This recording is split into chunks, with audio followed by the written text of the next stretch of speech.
All right, everybody, welcome back to Late Night Lately. I'm your host, Chad White. If you didn't know, this is the premier late night podcast for the website, cpluscomedy.com. Like I just said, it's a website. Go there. You like this new theme song? I made it myself. It's a fantastic theme song, if I do say so myself. Late Night Lately, episode 4. Okay, let's get to the monologue. We've got some hot monologue to get to. Prince Harry and Meghan are said to be using royal titles for their children. Unfortunately, the young prince and princess are already surrounding themselves with little Prince Andrew and kid Jeffrey Epstein, all the while hanging out with a bunch of newborns on younger Lolita Express. I love that joke. It's a very bad joke. Elon Musk is said to be planning to start his own town inside of Austin, Texas, after Joe Rogan opens up an anti-cancel culture comedy club in the city, shifting the motto of keep Austin weird to get the hell out of Austin. It's a lost cause. Quick, get to Marfa before it's lost cause too. Okay. Nothing like saying, okay, then moving on. Senate Republicans are taking Fox News host Tucker Carlson to task after he aired edited videos of the January 6th Capitol riots. As poorly done as they are, Carlson has really improved since his debut on Photoshop using those Trump NFTs. Fox News host Tucker Carlson continued to stay in the spotlight after it was revealed he sent texts to other Fox News hosts and Republican Party members regarding Trump's behavior, saying things like, quote, he hates him passionately, commenting how Fox was, quote, playing with fire, and questioning if executives understood, quote, how much credibility and trust the network lost with their audience. This prompts the question, did Tucker Carlson brown-nosed Trump so much that he popped out through the ex-president's mouth just to see the clear sunshine? And finally, a Texas woman who is just like a bunch of hamburgers, just like grease. It's like an alien from Aliens popping out of the stomach. Ugh, oh my gosh! But he's still crazy. And finally, a Texas woman who raised an alligator for 20 years that grew up to 8 feet long had the reptile confiscated by a wildlife agency. She would have gotten away with it too if it weren't for the alligator's insistence that it take a year off from college to study a frog. That was a monologue, everybody. Don't let him sit on that bad pun in the end. Episode 4. It's kind of late, like 3 days late, because I refuse to do things on time. Even though I got nothing to do this week in Late Night. What happened? Late Night was abreast with jokes about Carlson and such. All of these, the only reason we know about these texts is because the committee for the January 6th committee released all the texts for this because and the Dominion, they had like Dominion stuff. We knew Fox News, Rupert Murdoch, that trial, that thing's going on right now. He knew Fox News was lying the entire time, and it continued to go with it. Hosts sent all these texts out. Fox News hosts sent all these texts out to each other, going, "This is bull crap. What's going on? Why are we lying?" And then they still did it. That's what happens. What happened this week in Late Night? Marlon Wayans takes over the Daily Show. Mute it. What's good? Marlon Wayans took over the Daily Show, bringing his brand of comedy to the late night stage. The thing about Marlon is I don't know if he had any inclination at all to host any type of late night show. Fact is, he did a really good job. I think he did a fantastic job. I do think he's better at delivering these prepared lines. I've never seen his stand-up, and I don't plan on watching that stand-up special that he did. But the prepared lines rather that he had for the monologue and everything were great. The ad-libs were just as good too. He can really play with the correspondence as well, and the audience was there for him. They were really enjoying him and everything. You could tell that he was reading off of a prompter, which is not really a negative in its own right, but that it worked for him. One of the issues, and I think this happens with any host, including Trevor Noah, that is going to be taking that takes over the mantle of the Daily Show, and that has hosted before, is that the two things that don't work that don't work outside of the audience are the pre-tapes. So in Marlon's instance, he did a reflection on his most memorable roles. And then the other thing that doesn't work is the man on the street stuff. That it didn't work with Sarah Silverman, and it didn't really work here when Marlon went to Harlem to talk about Oscar movies. In some ways, I do think audience interaction is a very important part of the Daily Show, but it just doesn't seem right. It just doesn't seem as though, and I hated it when Desus and Mero did it too. They and then towards the end they stopped doing it, and they sent out 2 writers, I guess they were, to do their man on the street stuff. It just didn't work because, for them, for at least for Desus and Mero, those writers, no one who knew who they were. Like, why would I want to talk to a couple of people with cameras like that? That's just you just seem like a YouTuber at that point. And then versus for Desus and Mero, at least they can salvage it and make it funny. But for Marlon, I don't think that it really mixed well. He really mixed well with the random people on the streets. And then for that reflects on the most memorable roles, it was just, looking back at his roles and people clapping over it. There weren't really any. Well, I mean, there were jokes, they just didn't pay off. Which is not to say Marlon's not funny. It's just that didn't work. Now, his interviews, they were great. He was excited to talk to Mason Gooding and Bomani Jones and his friend. Let's see, he knew Omar Epps. He and Omar Epps grew up together, which is, again, when you can get people that know each other, it really pays off. What else happened with Marlon Wayans? I mean, that's pretty much it. It was an uneventful week. He hit some of his monologues. He was acting very, very crazy, and at one point knocked over his chair. I thought that was pretty funny. Had to get one of the guys on stage to run over and pick up the chair. Very funny.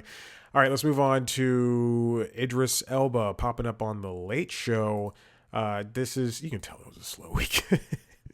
By me choosing these random interviews. But this is something I like. Idris is great. I think Idris is just, he's a great guest wherever he appears, and him talking to Colbert is fantastic. He took off his jacket. Everybody clapped and were like, "Ooh, look at that handsome man." He's such a great guest. He's very relaxed whenever Idris talks to any late night host. He's a very relaxed guy, and I think that shows whenever he's on stage talking to people. His skin looks amazing. I'll tell you that much. Looks fantastic. And this is just another textbook interview for Colbert. It's good. It's a good interview because it's a guy who knows this other guy, and boom, they could talk and really hold it well together. I mean, as for the rest of for this interview. Yeah. Anyway, I don't know why I didn't finish my sentence there. I don't know why I started it. Continuing on with Colbert, he had more, interview chunks with what I've called interview chunks with Steven Spielberg, with Stephen Colbert, Colbert on Colbert. This is such a surprise because I don't know why it was happening. I kept seeing Steven Spielberg videos pop up, and it makes sense that Colbert probably spent 2 hours with Spielberg and John Williams, and it only makes sense that there's a good amount of salvageable. That sounds like it was a bad interview. It sounds like it looks like there's a good amount of. It makes sense. There's only a good enough amount of interview available. I don't understand why they didn't just upload it as like a single entity, not the entire interview rather, but just like these last 3 or 4 segments where they're 3 to 2 to 1 minute long each, and then the John Williams one is 10. They were included as part of an episode, which doesn't make sense to me as a part of, let me see, I forgot which episode it is. Let me pull up YouTube TV.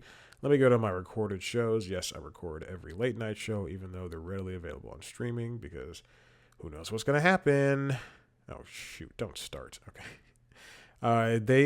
He had an episode with Lily Fonda, Jane Fonda and Lily Tomlin.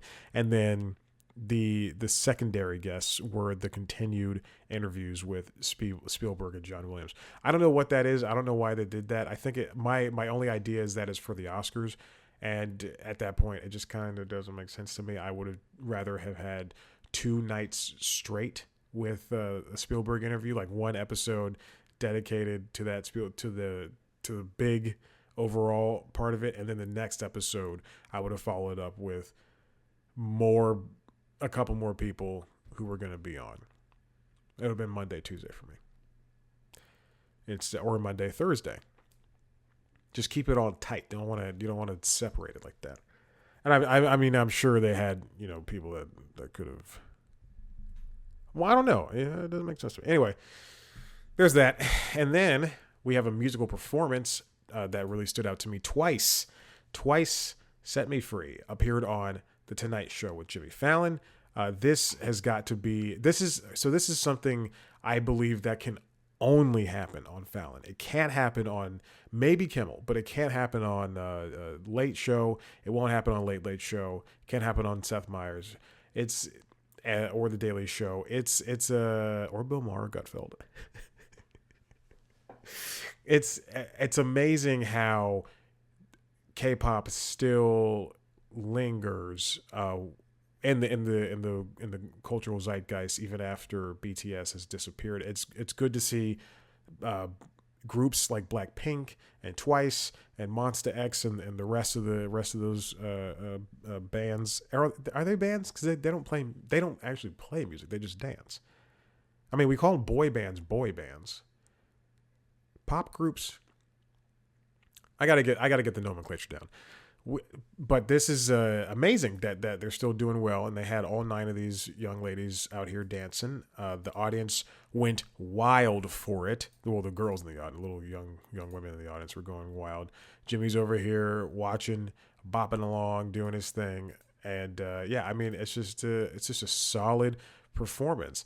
I didn't realize that there were 9 people in this group. I did not know that, because in Blackpink there's 4.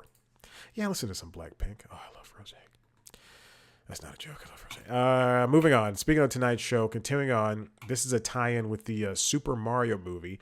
Jimmy Fallon, The Roots, and some of the cast of the Super Mario Brothers movie sang the Super Mario Brothers theme song. Now, I'll tell you this.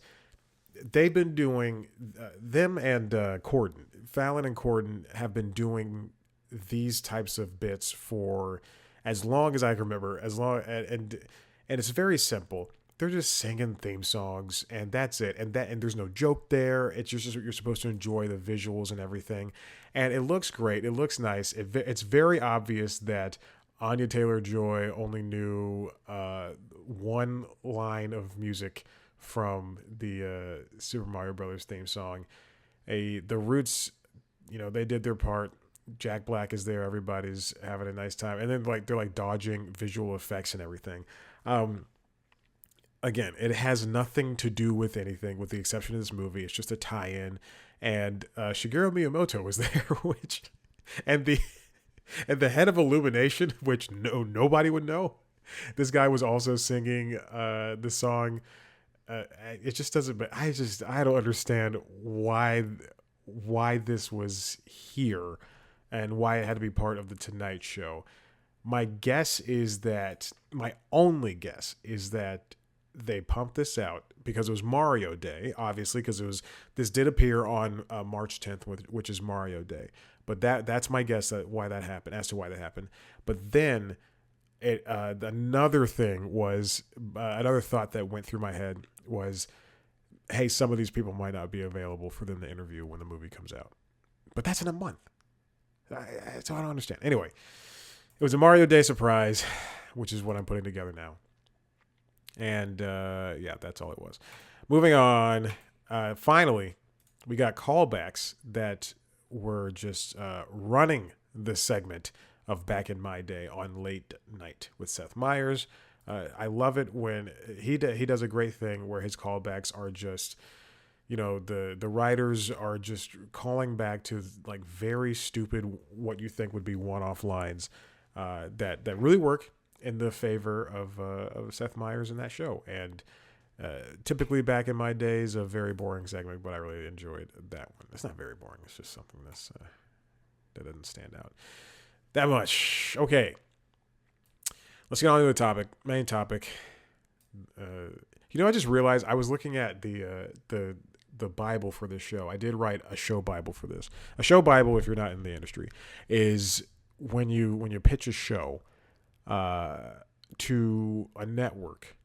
It's like you write like a 8 to 10, sometimes 20, depending on how much lore is of the show, of a page of a Bible thing of the show, and it's typically for a TV show, but I did it for this show, Late Night Lately, and I saw the tagline, which is the Late Night show, and I've yet to use that consistently. So here we are, Late Night Lately, the Late Night show. Topic. I'm pretty sure I peaked. Also, my allergies are killing me. This pollen. Jimmy Kimmel was off for the week, and it makes sense because they were prepping. He and his team were prepping for the Oscars. It was the Disney Oscars. ABC had the Oscars. I'll get to that in the Constitutionals, which was not done on Friday as well. But ABC had the Oscars, and besides the very crappy tie-ins that they had, it was fine, and the exception of Kimmel's just incessant jokes about Will Smith and the slap. Like, Jesus, man. Do we have to continue doing that? Also, we went 3 years without a host for the Oscars. 2019, 2020, 2021. Huh. Just realized that. I thought it was 2 years. And during the pandemic, the 2019 one was the high. Oh, no. Oh, these numbers have really dropped. All right, I'm on the topic is how many late night hosts have hosted the Oscars? Or not just late night hosts. How many TV hosts in general? And I don't know the number, and I tried to find it, and I got it. I stopped counting. It just became too much. But let's look at the type of people that have hosted. So I'm looking at the Gold Derby website, goldderby.com, Oscar hosts, performers who have hosted the Academy Awards. And then as well as the Wikipedia page, list of Academy Award ceremonies. And that has a section with the hosts. So late night hosts include, as of recent memory, have been, or TV hosts in general, Jimmy Kimmel, Chris Rock, Ellen DeGeneres. Remember when Seth MacFarlane hosted? I do. And then on this website, they also talked about how he did a song called "We Saw Your Boobs," and I remember that distinctly, and that was not funny. Billy Crystal hosted for all those years, obviously. Jon Stewart also hosted in 2008 and 2006, which I was not paying attention to then, so I don't know. Whoopi Goldberg hosted all throughout the 90s, every couple of years, as well as 2002, and Letterman hosted once in 95. Did Chevy Chase have a late night show? Jack Lemmon hosted, Carson hosted, Bob Hope hosted. Bob Hope hosted so much, which is crazy. I feel like I'm missing somebody. I haven't finished the article. To think that Carson hosted from 79 to 82. That's very crazy. And then he didn't do it for 83, but he popped back in for 84. I wonder how those were. I wonder how his monologues and everything were. If I was the Academy, I would upload the monologues and like cool speeches up to their YouTube channel year round. Not just worry about the ones that are on hand, just like a Oscars throwback or Oscars look back or some bull crap that people like to do. It seems to me that, I'm looking at the Wikipedia page now, it seems to me that Billy Crystal is the palate cleanser. Like he hosted in 97 and 98, then Whoopi hosted in 99, and then Billy Crystal again, and then Steve Martin, Whoopi, Steve Martin again, Billy Crystal, Chris Rock in 2005, Stewart in 2006, and then Ellen in 2007. And then again, like this proves my point that Billy Crystal is a palate cleanser. James Franco and Anne Hathaway hosted in 2011, and then Billy Crystal came back. It's kind of like, hey, we're going to reset. We're going to reset. Kimmel hosted when Moonlight won for Best Movie, which was not my choice. Not my choice of Best Movie. La La Land is the better movie. It's the movie I've seen 100 times. Moonlight, I've seen 1.5 times. Shape of Water, Green Book. Remember when Green Book won? Remember that guy from Green Book died? He died a couple of months ago. If not a couple of months ago, a couple of weeks ago. Which I do feel bad about. He was my best friend.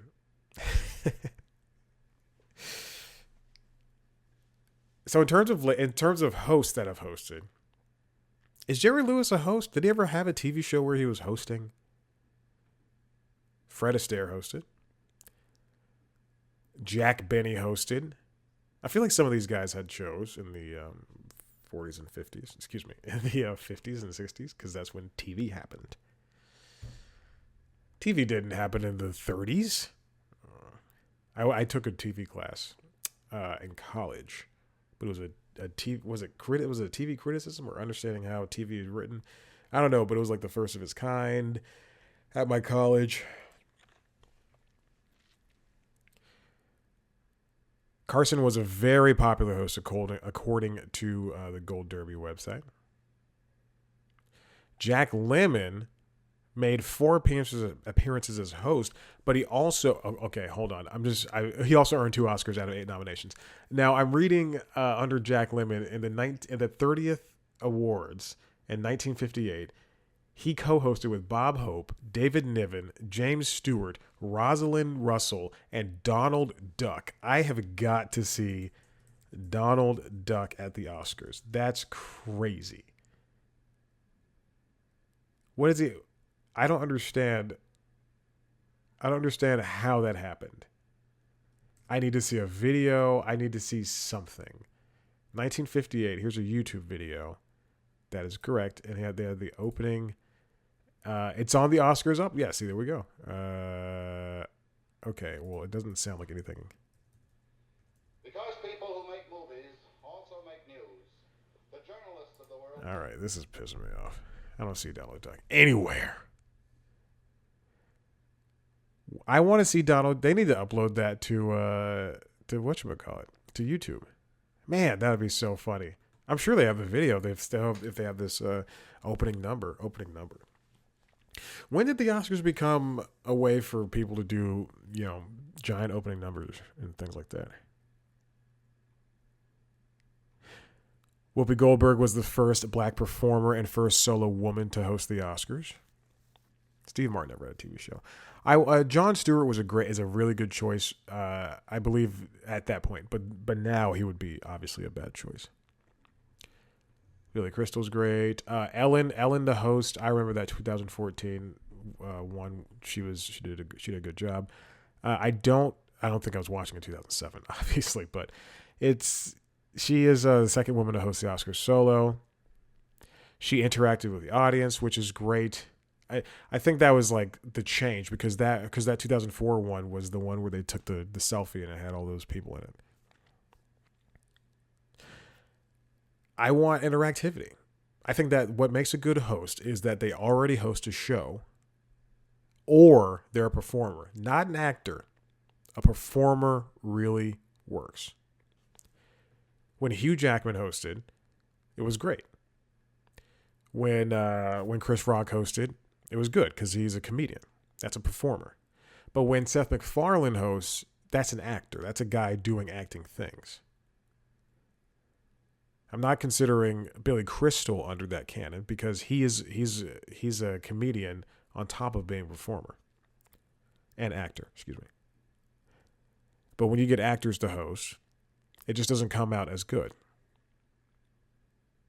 Like Steve Martin, Alec Baldwin. But Steve is a performer. I mean, he does, play that banjo. I think Hugh Jackman did a good job. Because he came from the Tony world. He came from the Tony world. And there was way too many hosts with Schumer, Wanda, and Regina. It should have been Wanda and Regina. Nah, Schumer's funny, just not to host the Oscars. Kimmel does a fine job, except for last night when he was spending way too much time on what happened last year, and the jokes weren't even funny. Anywho, I think again, TV show host, Tony Award-winning actors. Those are the people that can host the Academy Awards really well and do it with grace. Hey, that's the end of this episode. Look, if you like what you heard here, I don't know why you would. Head to YouTube. Go to cpluscomedy.com where there are other podcasts like, what is this show called? The Constitutionals Podcast, which is our premier podcast, where I talk about entertainment business news, as well as LinkedIn Logs, where I try to become the LinkedIn influencer and now the only fan. There's a little a side story, a little B story going on there. Just go ahead, go over there. You'll figure it out. You'll hear it. I don't know if this episode is uploaded before that. LinkedIn Logs of Constitutionals. If you want to see a video version of all three podcasts, head to youtube.com/C+Comedy, where you can also see News Time, which is our premier entertainment business news show. It's like The Daily Show, except way less funny. I take one story and I am Instagram, Twitter, Facebook, TikTok at C+Comedy. Me on those platforms at Chad Black White. Rate, review, subscribe. Tell your friends about this show. And looks like we're finally going to have to go out with a bang. Here we go. All right. That's the end of the show. I'm sorry that we did not hit everything you wanted to hit. But we will do our best to continue to do so. All right. Do I continue talking over it? No.